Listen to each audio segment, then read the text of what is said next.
예수님께서 십자가에서 운명하시고 난 후에 제자들은 뿔뿔이 흩어졌습니다. 나는 절대로 예수님을 버리지 않아. 그렇게 큰 소리 쳤던 제자들은 모두 같이 숨어버렸습니다. 그러나 안식 후 첫날 새벽에 여인들이 예수님의 돌무덤을 찾아오는 장면이 오늘 본문에 기록되어져 있습니다. 이들은 막달라 마리아와 예수님의 어머니 마리아, 그리고 예수님의 이모로 보이는 요한나라는 여인이 함께 하고 있었는데, 이들이 예수님의 돌무덤을 찾아온 이유는 바로 예수님의 시신에 향품을 바르기 위해서였다라고 오늘 성경은 우리에게 알려주고 있습니다. 그런데 놀라운 일이 벌어졌습니다. 예수님의 무덤에 돌이 치워져 있었기 때문이죠. 큰 돌로 입구를 막아 놓았는데 와서 보니까 무덤이 열려 있고, 그리고 예수님의 시체가 보이지 않았다라고 하는 것입니다. 사도 요한은 이 광경을 소개하면서 바로 예수님의 시신을 쌌던 세마포는 켜켜 있었다라고 우리에게 알려주고 있습니다.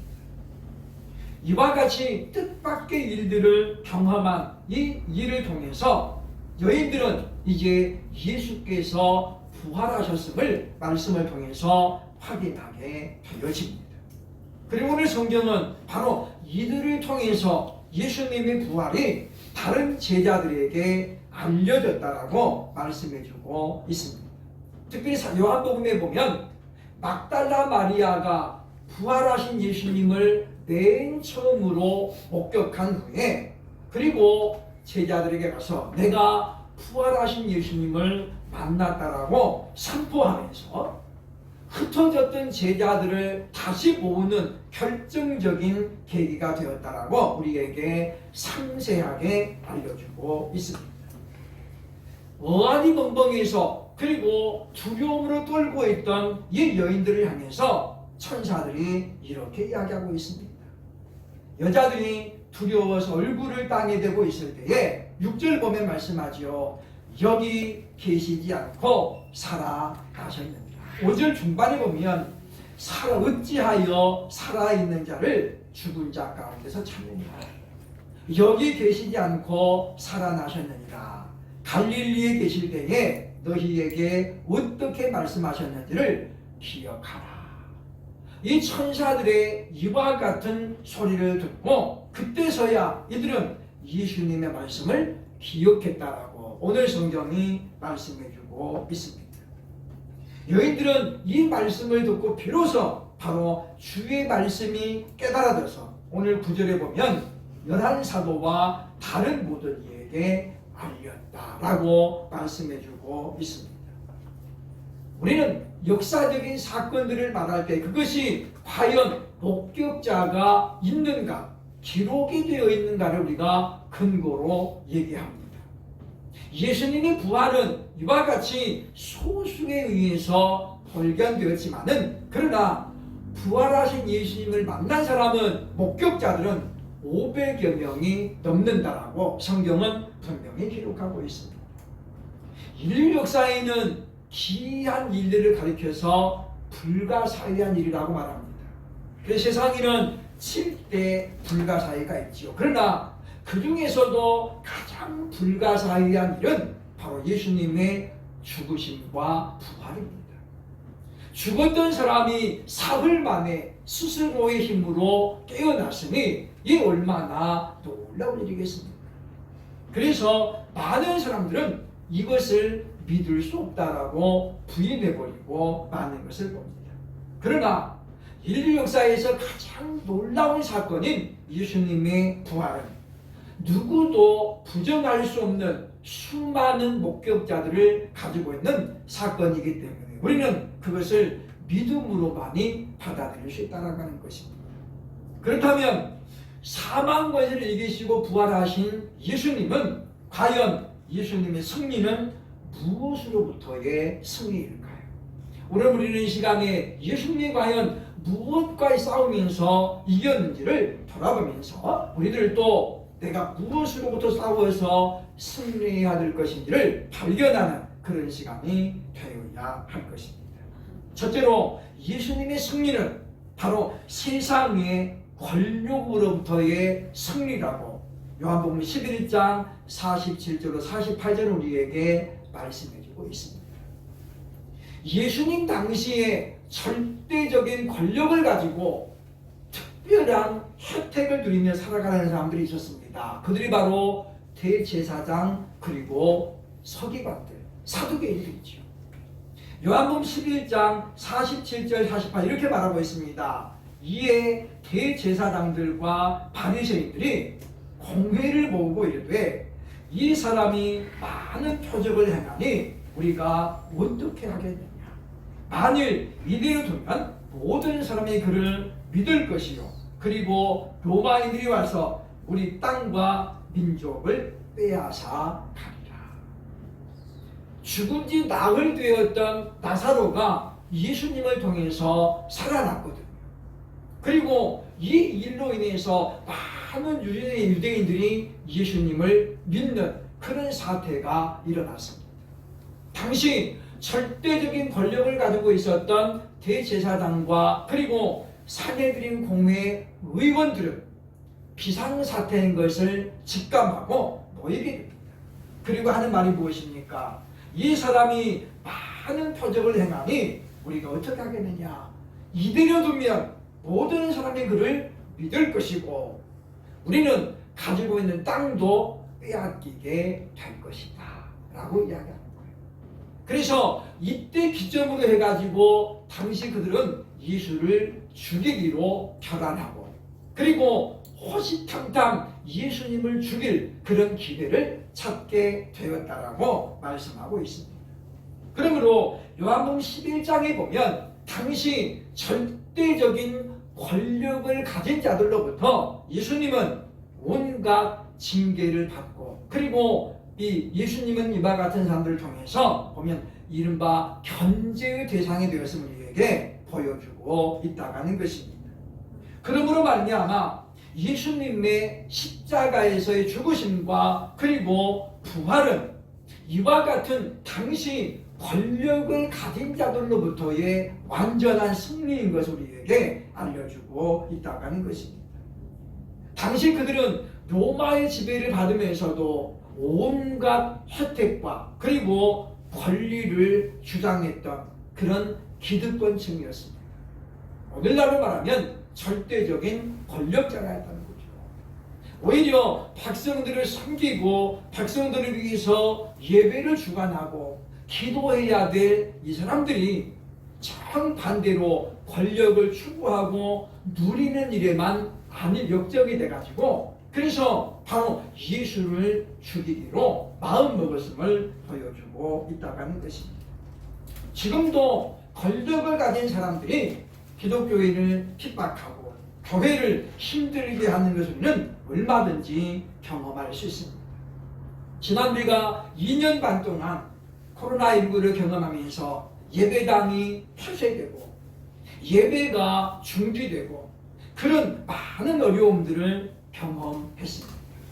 파주에 있는 모교회는 예배당이 폐쇄돼가지고 담임 목사도 예배당 안에 들어갈 수 없는 그래서 사진을 보니까 아예 그냥 큰 이게 고리를 가지고 문을 잠궈 놓고 파주시에서 열쇠를 가지고 갔어요.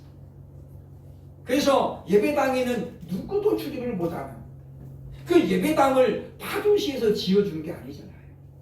성도들이 눈물 흘려가면서 건축한 그 예배당 마음대로 권력가들이 와가지고 문을 잠그고 열쇠를 가져가 버립니다. 대한민국이 민주주의 국가인데 있을 수도 없는 일들이 수없이 많이 일어났습니다. 이런 걸 보면서 과연 우리가 정말로 이겨야 될 대상이 무엇인지 우리는 다시 한번 확인하게 된다고 하는 것입니다. 믿음의 사람들은 세상의 권세를 두려워하지 말고 오히려 하나님을 더욱더 의지해야 할 것입니다. 왜냐하면 요한복음 10장 28절 29절 이렇게 약속하고 있기 때문입니다. 내가 그들에게 영생을 주노니 영원히 멸망하지 아니할 것이요 또 그들을 내 손에서 빼앗을 자가 없느니라. 그들을 주신 내 아버지는 만물보다 크심에 아무도 아버지 손에서 빼앗을 수 없느니라고 말하고 있습니다. 그러므로 사랑 여러분이요, 세상의 어떤 권력이라든가 또는 권세로부터 우리는 당당히 맞서야 됩니다. 예수님은 절대로 그러한 자들과 타협하지 않았습니다. 십자가에 죽을지언정 그들과 타협하지 않았던 예수님처럼 우리들도 하나님의 전지하신 능력을 믿음으로 말미암아 우리가 늘 담대하게 주만 바라볼 수 있는 저와 여러분 될 수 있기를 주의 이름으로 축원합니다. 둘째로 예수님의 승리는 마태복음 27장 11절 14절 보면 유혹으로부터 승리하셨음을 우리에게 알려줍니다.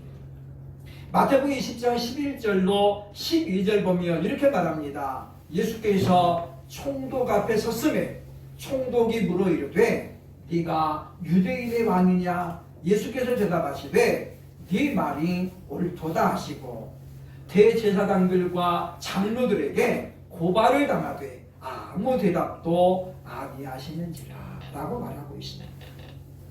이 배경에 보면 빌라도 총독은 그 아내를 통해서 무슨 말을 들었냐면 그 아내가 말합니다. 그는 옳은 사람이라. 당신은 어쨌든 그분과는 상관하지 말라. 그런 당부를 들었기 때문에 빌라도는 어떻게 해서든 예수님을 풀어주고 싶었어요. 그래서 예수님의 신문을 통해서 예수님이 죄가 없는 것을 밝혀내려고 했거든요. 그런데 결정적인 순간에 예수님은 침묵하는 거예요. 말하지 않습니다. 자신에게 유리한 말을 얼마든지 할 수는 불구하고 안 하는 거예요. 거짓 증인들이 앞다퉈 나가지고 이렇게 했다 저렇게 했다 말하면서도 자기들끼리도 말이 안 맞는 모순적인 증언들이 나옴에도 불구하고 예수님은 침묵합니다. 다시 말하면 얼마든지 예수님은 십자가를 피할 순간이 있었다는 거예요. 그리고 빌라도 총독도 그런 마음을 가지고 있었던 것입니다. 그런데 예수님은 그런 유혹을 비켜갑니다. 왜냐? 십자가를 지는 것이 예수님의 마지막 사명인 것을 예수님은 알았기 때문이죠. 우리가 기억하는 것처럼 겟세마네 동산 주문을 올라가셔서 기도했습니다. 땀방울이 핏방울 되듯 떨어지면서 주님이 기도한 것은 무엇이었습니까? 아버지여 이 잔을 내게서 지나가게 하옵소서. 그러나 내 원대로 하옵시고 아버지의 원대로 하옵소서. 그렇게 기도했던 그분이기 때문에 자신이 피할 수 있음에도 불구하고 결단코 피하지 않았던 것을 우리에게 보여주고 있습니다. 왜냐하면 십자가를 지는 것이 바로 인류를 구원할 수 있는 유일한 방법이었고, 그리고 그것은 이미 자신을 영화롭게 할 수 있는 방법이었기 때문이라고 하는 것입니다. 지금도 많은 사람들이 이와 같이 안일주의에 빠져서 신앙을 영위해가는 것을 볼 수 있습니다. 그냥 달콤한 유혹에 빠져가지고 그래서 보면 지금 여기가 좋사오니 그런 마음을 가지고 그렇게 해서 우리 기도가 줄어들고 말씀을 멀리한다면 우리는 그대로 사망의 잠으로 빠지게 될 것입니다. 예수님은 결단코 이 땅에 오셔가지고 평탄하고 평안한 그런 삶을 추구한 적이 단 한 번도 없습니다. 인자는 머리 둘 곳이 없도다. 용도 거처할 곳이 있지만은 나는 머리 둘 곳이 없더라고 고백했던 예수님의 그 고백은 그냥 하는 말이 아니었다는 것입니다. 그러므로 우리는 다짐하고 또 생각해야 됩니다. 우리가 얼마든지 그냥 편안하게 그렇게 신앙생활 할 수 있습니다. 그러나 그것은 결코 예수님을 닮아가는 모습이 아니기 때문입니다. 사도 바울은 예수님을 가장 많이 닮았던 믿음의 사람입니다. 그는 이제 로마로 가기 위해서, 즉 로마에 가서 마지막 사명을 감당하기 위해서 예루살렘으로 떠나게 됩니다. 바울을 아끼는 많은 사람들이 바울을 붙잡습니다. 예루살렘으로 가면 안 됩니다. 하나님이 내게 환상을 통해 보여주셨는데 예루살렘에 가면 당신은 체포가 됩니다. 그러면서 바울을 만류합니다. 사도행전 21장 13절에 바울이 말합니다. 바울이 대답하되 여러분이여 어찌하여 울어 내 마음을 상하게 하느냐. 나는 주 예수의 이름을 위하여 결박당할 뿐 아니라 예루살렘에서 죽을 것도 각오하였노라. 고백합니다. 너희가 어찌하여 울어 내 마음을 상하게 하느냐. 바울도 그 고난을 피할 수 있었다는 거죠. 안 가면 돼요, 그죠? 왜? 주님, 이들이 이렇게 적극적으로 저를 만류하니 차마 제가 못 가겠습니다. 그리고 주저앉으면 되는 거예요. 근데 바울은 그들을 냉정하게 때렸습니다. 그리고 예루살렘으로 가게 되고 마침내 로마로 가잖아요. 그리고 로마에서 가택연금이 되기도 하고 옥중에 수감되기도 하고, 그러던 끝에 결국은 네로 앞에서 복음을 전하고 장렬하게 죽임을 당합니다. 순교자가 됐다는 것입니다. 그러므로 우리들도 이와 같이 예수께서 가신 바리자취를 따라가면서 수많은 사람들이 얼마든지 고난을 비켜갈 수 있어서 불구하고 그 길을 갔었던 것은 뭐냐면, 그것이 바로 영적인 싸움에서 승리하는 승리자의 모습이기 때문에 이걸 기억하고, 저와 여러분도 마지막 사명을 완수하는 그날까지 영적인 싸움을 계속하면서 승리할 수 있는 그와 같은 저와 여러분들 될 수 있기를 주의 이름으로 축원합니다. 싸우지 않으면 이길 수 없습니다. 싸워야 이기든지 지든지 팔가름나는 거예요. 피해가지고는 절대로 해결이 안 됩니다. 그러므로 우리는 이 현실이라고 하는 이 냉정함 앞에서 내가 지금 이 현실에 안주할 것인가, 아니면 고난을 당할지라도 사명의 길을 갈 것인가를 결정해야 될 것입니다. 마지막 세 번째, 예수님의 승리는 무엇으로부터 승리인가 하면 요한복음 19장 6절로 7절 보면 사망의 위협으로부터 승리라고 말하고 있습니다. 자신의 생명을 소중하게 여기는 사람은 누가 있을까요? 아무도 없습니다.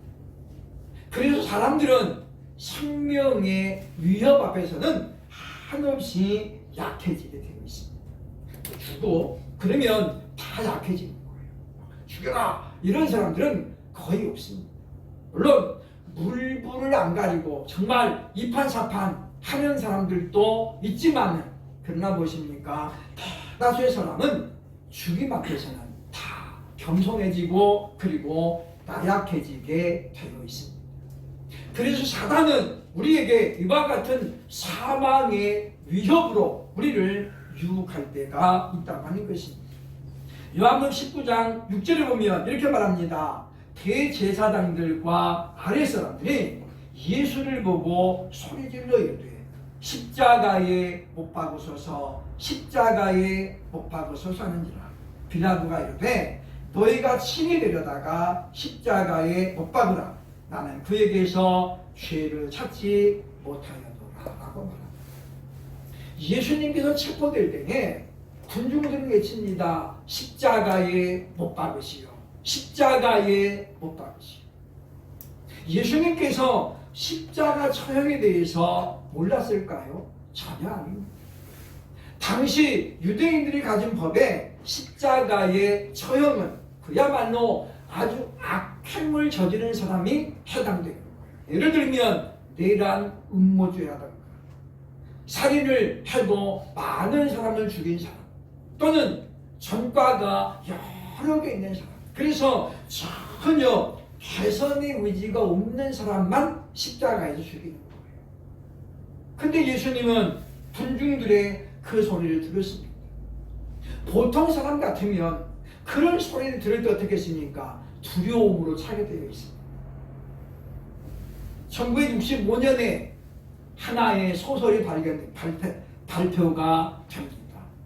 서울대를 졸업하고 미국 하버드대에서 석사학위를 받았던 김은국이라는 분이 순교자라는 책을 씁니다. 이 책은 당시 미국에서 20주 연속 베스트셀러 1위에 올라갑니다. 20개국에서 각 나라의 언어로 이 소설이 번역이 되었습니다.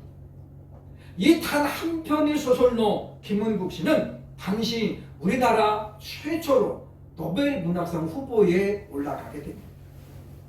순교자의 내용은 매우 간단합니다. 한국 전쟁 중에 있었던 바로 순교자를 다룬 그런 책입니다. 일사후퇴가 있고 난 후 중공군이 개입을 하게 되죠. 당시 북한에 있었던 많은 교회들이 남쪽으로 내려옵니다. 그러나 그 중에서도 나는 끝까지 교회를 지킬 것이다. 성도들과 함께 할 것이다 라고, 그리고 고집을 부린 14명의 목사님들이 고스란히 체포가 됩니다. 그리고 그 중에 12명이 사형을 당합니다. 처참하게 죽습니다. 군인들이 가가지고 그곳을 덮쳤을 때는 2사람만 생존해 있었고 12명은 아주 비참한 모습으로 죽어 있었습니다. 사람들이 생각했습니다. 이 2사람이 변절자이고 12명이 순교자라고. 그래서 그렇게 보고됐습니다. 얼마 뒤에 당시 그 현장에 있었던 북한군 소좌가 체포가 됐습니다. 자기는 이대위라는 사람이 그 사람을 만나서 인터뷰하면서 순교자가 누구인가가 밝혀지는 내용이 바로 소설의 내용입니다. 이대위가 그를 통해서 들은 내용은 뭐냐면 그 12명은 순교자가 아니었다는 거예요. 그러니까 이들이 성경을 책을 주고 너희들 살고 싶으면 총뿌리를 목에 대고 그랬다는 거예요. 살고 싶으면 성경책 읽고 그리고 침을 뱉어라.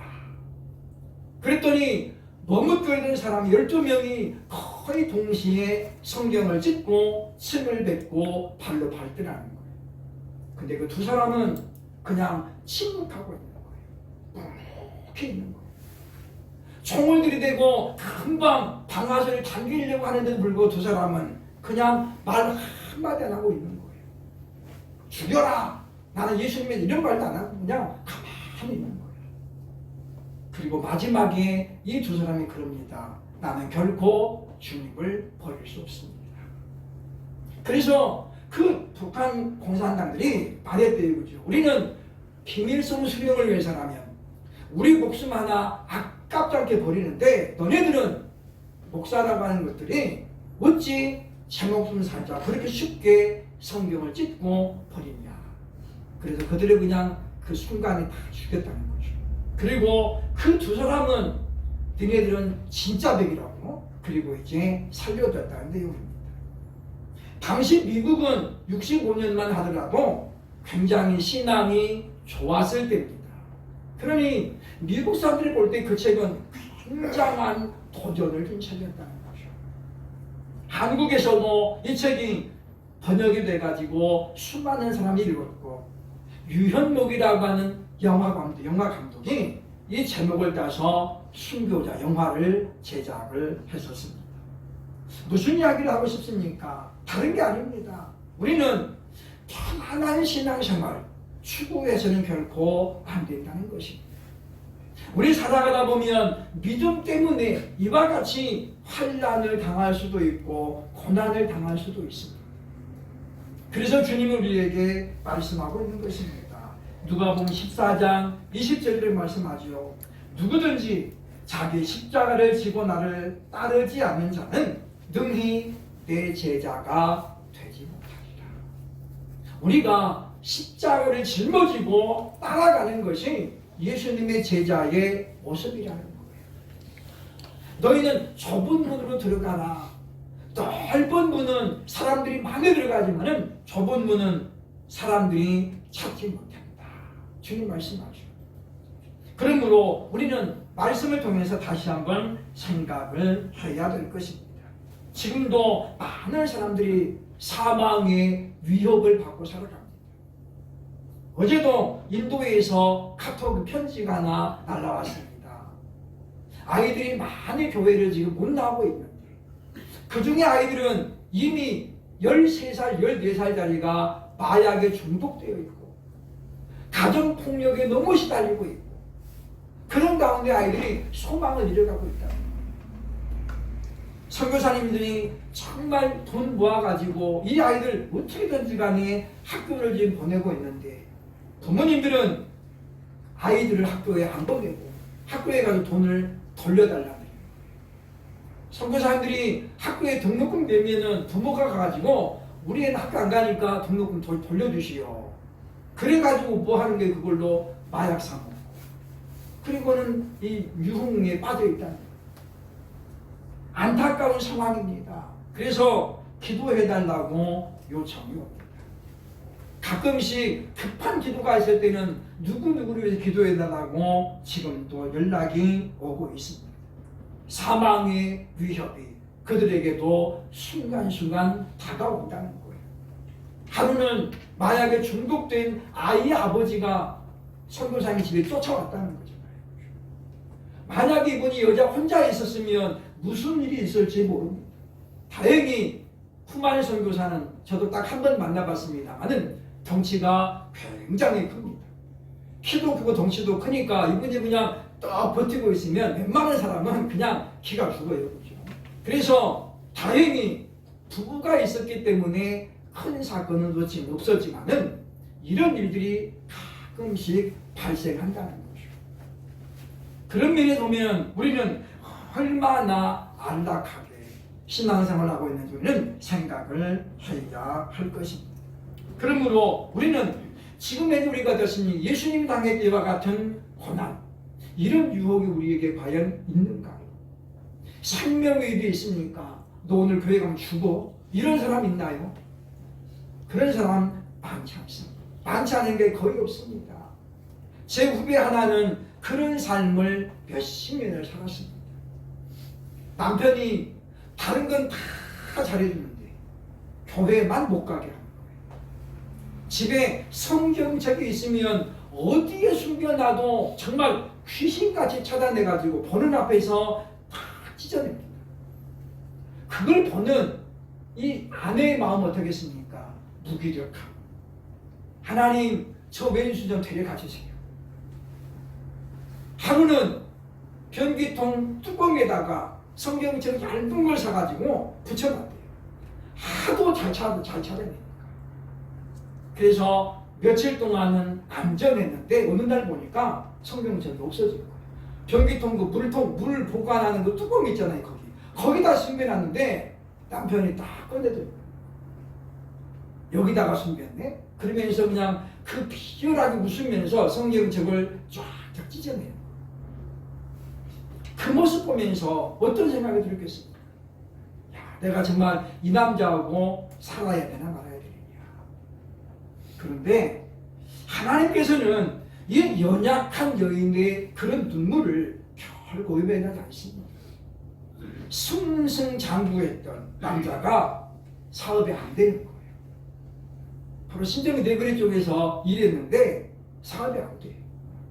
그동안은 뭐 거칠 것이 없었는데 그래서 뭐 조금 하면은 생활비 안 주고 줄이고 이걸로 해서 이제 큰 소리 쳤는데 사업이 안 되는 거예요. 나이가 먹으니까 오란 데도 없어요. 지금 그분은 이제 목사 돼가지고 파곡동에서 목회를 하고 있는데 남편은 지금도 뭐 거의 교회는 안 나온다고 합니다만은 우리가 그렇게 힘들게 어렵게 그러면서도 믿음을 지키는 사람들이 우리 주변에 있음을 기억하고 우리는 참으로 우리가 안일한 신앙생활을 내가 하고 있지 않는가 늘 자신을 돌아보면서 우리도 언젠가는 이런 날이 올 수 있습니다.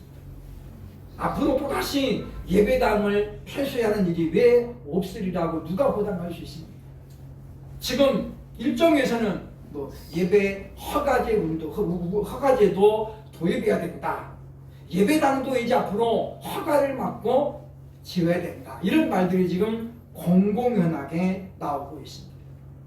이런 때 우리는 끝까지 우리가 예수님을 바라보면서 주님이 어떤 유혹으로부터 사망의 유혹에서부터 승리하셨음을 우리가 기억하면서 저와 여러분도 2023년 부활절을 맞이하면서 우리도 예수님을 따라 날마다 거룩한 싸움을 싸우고 그리고 승리할 수 있는 저와 여러분 되시기를 주의 이름으로 축복합니다. 아멘. 기도하겠습니다.